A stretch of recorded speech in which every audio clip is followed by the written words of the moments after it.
सवाल को पहले समझते हैं। सवाल कह रहे हैं कि अगर आर और एस के दरमियान डायरेक्ट वेरिएशन हो, इसको कहते हैं डायरेक्ट वेरिएशन।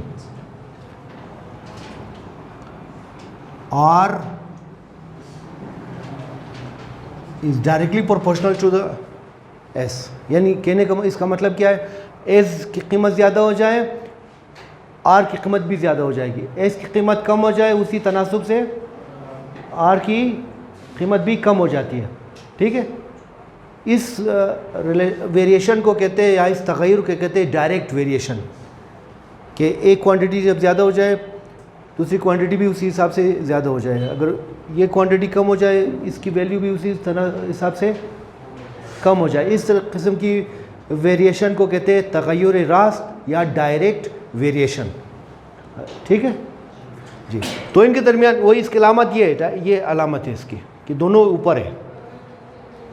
अच्छा जी, फिर कह रहा है कि अगर आर की कीमत 140 हो, यानी एस की कीमत अगर 105 हो तो आर की कीमत 140 हो जाएगी। हमसे ये कहा कि तग़य्युर का मुस्तकिल मालूम कर लें, वो क्या चीज़ है उसको हमने मालूम करना है। नीज़ एस की कीमत मालूम कर ले, अगर आर 170 हो, अगर आर 170 हो तो एस की कीमत हमने फाइंड आउट करना है। ठीक है, तो दो काम हमने करने। Given that r is directly proportional to the s and r is equal to 140, s is equal to 5, find the constant variation, constant of variation जिसको हम के का नाम देते हैं। Also calculate the value of s and r. ठीक है, तो पहला काम यही हमने करना है, उसको to find the constant of variation, इसको हमने मालूम करना है। देखिए, ये जब प्रोपोर्शनलिटी को जब आप इक्वलिटी में चेंज करते हो, इस तरफ को, इस राइट साइड को हमेशा एक कांस्टेंट वैल्यू के साथ मल्टीप्लाई करते हो। उस कांस्टेंट वैल्यू को यहाँ पर हम नाम देंगे के। क्या नाम देंगे? के इंटू एस। ये प्रोपोर्शनलिटी इक्वलिटी में चेंज हुआ। अब इसको इक्वेशन नंबर 1। अब इसमें आपने क्या करना है, चूंकि के को हमने फाइंड आउट करना है तो लिहाजा यहाँ पर आप इस के को इस तरफ लाए, के इंटू एस बराबर आर। यहाँ से के को फाइंड आउट करना है तो आर ये यहाँ पर मल्टीप्लाई और इस तरफ आकर क्या होगा, डिवाइड होगा। अब आपने यहाँ पर क्या करना है, पुट करना है क्या, ये जो पहले दो वैल्यू दी गई है, आर की वैल्यू 140, एस की वैल्यू 5, ये आपने यहाँ पर पुट करना है। तो यहाँ पर पुट करेंगे क्या आ जाएगा, 140 डिवाइडेड बाई 5। ठीक है, तो 140 डिवाइडेड बाई 5 क्या आ जाएगा, 140 डिवाइडेड बाई 5 किस पर जाएगा, 5 दूनी 10, 5 दूनी 10, ये 4, 8 कितना आ गया, 28, ये चीज़। तो के की वैल्यू आ गई 28। इसी को हम नाम देंगे, यही क्या चीज़ है, constant of variation. That is constant of variation, constant of, yes, ये मालूम हो गया। ये पहला काम हो गया। अब दूसरा काम हमने क्या करना है, ये जो के इसको पुट करेंगे, put k is equal to 28 in equation number 1। ये देखें, इस इक्वेशन नंबर 1 में पुट करेंगे तो ये आ जाएगा r is equal to 28 times of s. ये चीज़ बन गई, ये आप यूँ समझे क्वेश्चन नंबर 2 बन गया, इक्वेशन नंबर 2 बन गया। ठीक, अब आप एक फार्मूला बन गया, ये एक इक्वेशन बन गया, फार्मूला नहीं इक्वेशन बन गया। इस इक्वेशन में आप अगर एस दिया गया है तो 28 के साथ मल्टीप्लाई करके आर मालूम कर सकते हैं। अगर आर दिया गया है आप क्या मालूम कर सकते हो, एस मालूम कर सकते हैं। अब दूसरे सवाल का दूसरा हिस्सा आप देखें, इसी सवाल का दूसरा हिस्सा, calculate the value of s when r is equal to 28। ये इसको हमने फाइंड आउट करना है यहाँ पर। तो इस वजह से now put r is equal to क्या, 171 इन इक्वेशन नंबर 2। यहाँ पर हम पुट करेंगे तो एस की वैल्यू आ जाएगी, एस की वैल्यू पर। ये दूसरा सवाल, इसी सवाल का दूसरा पोर्शन। ठीक है, आई होप समझ में आ गया ना। पहला बताया था कांस्टेंट ऑफ वेरिएशन, इसी को कहते हैं कांस्टेंट ऑफ वेरिएशन। दूसरा ये बता रहे कि अगर आर 170 हो जाए, आपने क्या मालूम करना है, एस मालूम करना है। तो सिंपल आप इस इक्वेशन नंबर 2 में पुट करोगे। ये सब सवालात का तरीका यही होता है कि पहले आपने कांस्टेंट ऑफ वेरिएशन की वैल्यू निकालनी है, फिर उसके बाद किसी भी वेरिएबल का अगर वैल्यू दिया गया हो आप दूसरे को मालूम कर सकते हो।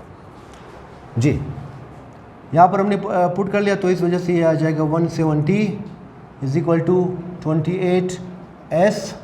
और इसको आप इस तरह लिख सकते हैं 28s। जिस चीज़ को हमने फाइंड आउट करना है उसको आप लेफ़्ट साइड में लाते हो, ये चीज़। तो s को हमने फाइंड आउट करना है, तो इस वजह से 170 डिवाइडेड बाय 28। अब ये डिवाइड होगा किस पर, या कैलकुलेटर इस्तेमाल करिए, डायरेक्ट इस्तेमाल कर ले, किस पर जाएगा, उसको मैनुअली डिवाइड करते हैं। 170 डिवाइडेड बाय क्या, 28। अब 28 को किसके साथ मल्टीप्लाई कर ले कि वो 170 के करीब आ जाए, 3 पर 3 के साथ 4 के साथ मल्टीप्लाई कर ले, क्या आ जाएगा हमारे पास, 6 के साथ। चले 6 के साथ मल्टीप्लाई करते, 28 मल्टीप्लाई बाय 6 कितना आ गया, 8 × 48, 4 कैरी, या 2 3 6 12 12 और 6, यस 168। ये करीब है, करीब तरीन को आपने लेना है 168। अब 70 में से 168 निकाले, सिर्फ 2 बचेगा, ठीक है। तो क्या आ गया हमारे पास, देयरफॉर s बराबर है, क्या आ गया, ये मुकम्मल यहाँ पर, फिर उसके बाद ये 2 और ये क्या आ गया हमारे पास 128। अब आप देखिए ये दोनों भी आपस में कट सकता है, देख रहे हैं, ये 2 अपॉन, हाँ ये 2, ये कितना आ गया हमारे पास 14। तो क्या आ गया हमारे पास, s बराबर है 6 सही है 1/14। तो दिस इज आंसर, देख लें।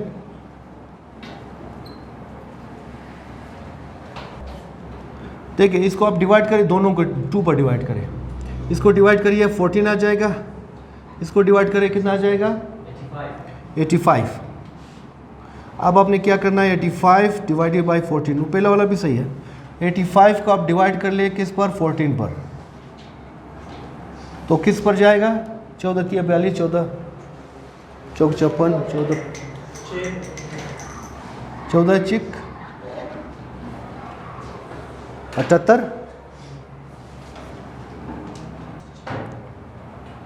Number 3,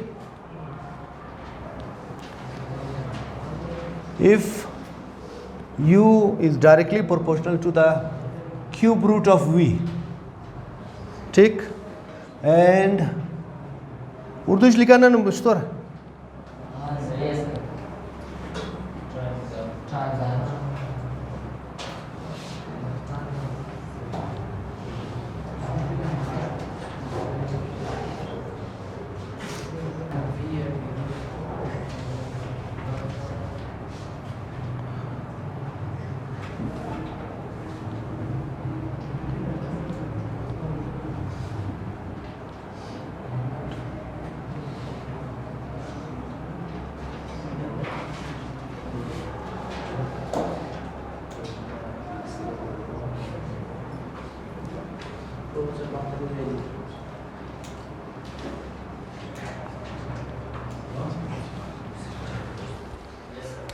देखिए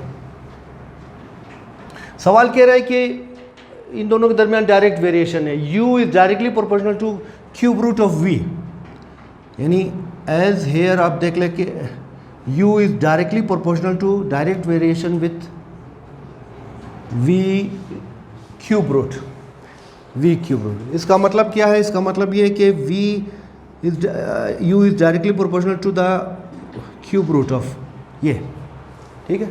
तो साइन ऑफ प्रोपोर्शनलिटी को इक्वलिटी में चेंज करते हो, तो इस तरफ का आप क्या करते हो, कांस्टेंट नंबर के साथ k के साथ आप मल्टीप्लाई करते हो, ये इक्वेशन 1। पहला सेट ऑफ वैल्यूज जो दिया गया है आप k की कीमत को फाइंड करने के लिए, तो पुट क्या है, पहला u बराबर है 3 एंड v बराबर है 27 के इन इक्वेशन नंबर 1, ये यहाँ पर आप पुट कर लें, तो ये आ जाएगा हमारे पास u की जगह 3, k को फाइंड आउट करना है, यहाँ पर 27 1/3। अब आप 27 को क्या लिख सकते हैं? 27 को लिख सकते हैं 3 इंटू 3 इंटू 3, या 3 रेस पावर क्या 1 2 3, बेस सेम पावर क्या हो जाएगा, आपस में जमा हो जाएगी, ये आ गया। तो 3 बराबर है k इंटू यहाँ पर 3 की पावर 3 मल्टीप्लाई बाई 1/3, ये चीज़, ये पावर इस पावर से कैंसल, ठीक है। तो क्या आ गया, 3 बराबर है k इंटू 3, तो k की वैल्यू क्या आ गई, देखिए ये इसके साथ कैंसिल, ये 1 आ गया, क्या आ गया हमारे पास, k की वैल्यू यानी कांस्टेंट 1 है।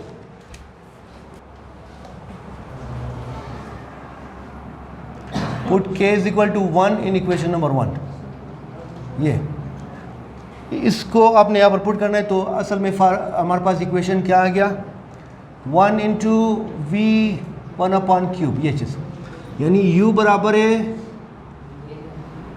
1/3, ये इक्वेशन नंबर 2 आ गया।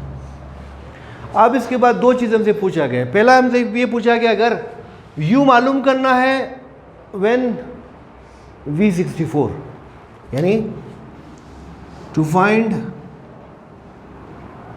u व्हेन v किसके बराबर है 64, ये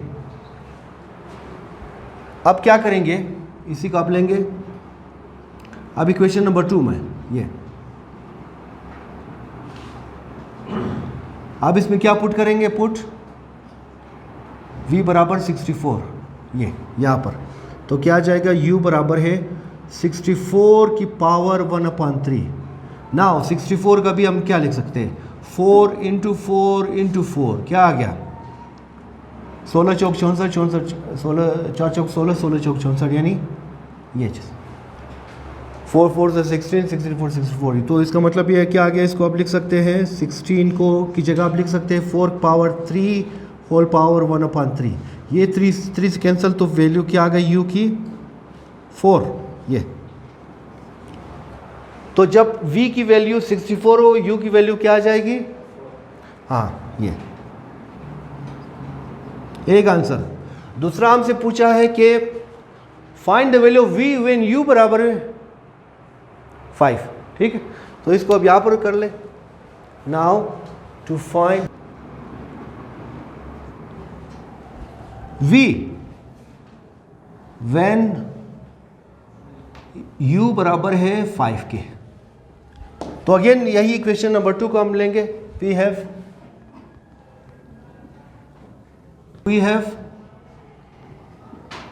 ये इक्वेशन, ठीक है, u बराबर है v1/3 पावर 1/3, ये तो इसकी जगह हम क्या पुट करेंगे, u को पुट करेंगे, u को यहाँ पर, तो पुट u बराबर है 5, ये 5 आ गया, v की पावर 1/3, या जिस चीज़ को आपने मालूम करना है हमेशा उसको लेफ्ट साइड में रखते हैं, तो v1/क्यूब रूट इज इक्वल टू, हमें इसको ख़त्म करना है, v मालूम करना है, तो taking cube root of both side, taking cube of both sides, cube of both sides, not cube root, ये तो ये 1/3 पहले से है, तो इसका भी क्यूब ले लें, 5 का भी आप क्या ले लें, क्यूब ले लें, तो ये इसके साथ कैंसिल, तो v की वैल्यू क्या आ गई हमारे पास, इसका मतलब क्या है, इसका मतलब है 5 क्यूब का मतलब 5 इंटू 5 इंटू 5, 5 5 25, 25 5 125, 125, तो v की वैल्यू क्या आ गई 125, this is our answer. when the value of u is 5, v is equal to 125, ठीक है, तो ये हमसे पूछा था, बाकी सारे सवाल इसी तरह है, तो सेम प्रोसीजर है। सवाल समझ में आए तो लाइक ज़रूर बनता है, उसको लाइक भी कीजिए, नए आने वाले मेरे चैनल को सब्सक्राइब करें, और इसे हमेशा ऑनलाइन देख लें, और जब भी ज़रूरत हो उसी वक्त आप देख लें, इसको नहीं